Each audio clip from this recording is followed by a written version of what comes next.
बिस्मिल्लाहिर्रहमानिर्रहीम। मैं हजवेरी महल में हूँ और आज इतवार का दिन है।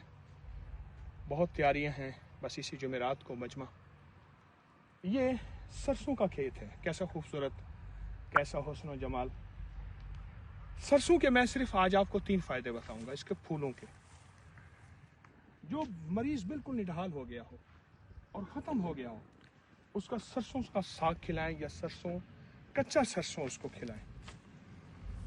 एक दूसरा, जिसमें खून की कमी हो और कमी भी आखिरी दर्जे की हो, ऐसी कमी हो कि दुनिया की कोई दवा काम ना करती, उसको सरसों के फूल खिलाएं।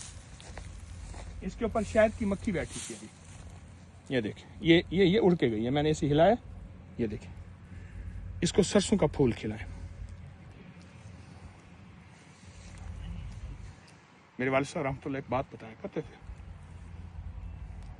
उनके एक दोस्त थे, तकसीमी हिंद में बाबा जी आखिर से नाबीना थे, तो बाप को एक सिख दोस्त था, उसके हवाले करके निकले जान बचा के। सिख ने क्या किया, सरसों का ऐसे खेत था, एक पानी का घड़ा दे दिया और से सरसों के खेत में उसको छुपा दिया। बाबे के पास कुछ नहीं था, पानी पीता था, सरसों का खाता था, ये पालक, गंदलें, साग वगैरह। 1 महीना 1.5 महीना में छुपा रहा। हालात बेहतर हुए तो सिख ने कहा मेरा दोस्त है, मैंने वफा की है। तो उसको सिख निकाला, हाथ पकड़ने लगा तो कहा नहीं हाथ ना पकड़, मेरी आंखें वापस आ गई हैं। हैरान हुआ क्या हुआ। उसने कहा सरसों की तासीर है जी, इसके खाने वाले को नजर खत्म नहीं होती, दिमाग खत्म नहीं होता, यादाश्त खत्म नहीं होती, फालिज पैरालाइज नहीं होता, और अनोखी बात है बंदा पागल नहीं होता। जिसको आज के दौर में टेंशन, एंजाइटी, स्ट्रेस, ज़हनी बीमारियां, जिस्मानी तनाव, ये सरसों की ताकत है।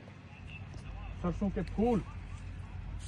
के फूल उड़ा दें तेरी बीमारियों की धूल और तू खुद बन जाए फूल। सरसों फितरत की तरफ लौट रही है, फितरत, इंसानियत। आप भी लौट आए, हम भी लौट आए। ये देखें वो तितली, आप इसको ये देखें, ये तितली, हर तितली हर फूल का रस चूस रही है। ये अभी उड़ेगी, उसका रस चूसती है। ये देखिए, उस फूल पे बैठती है, उस फूल पे बैठती है। तितली बन जाए।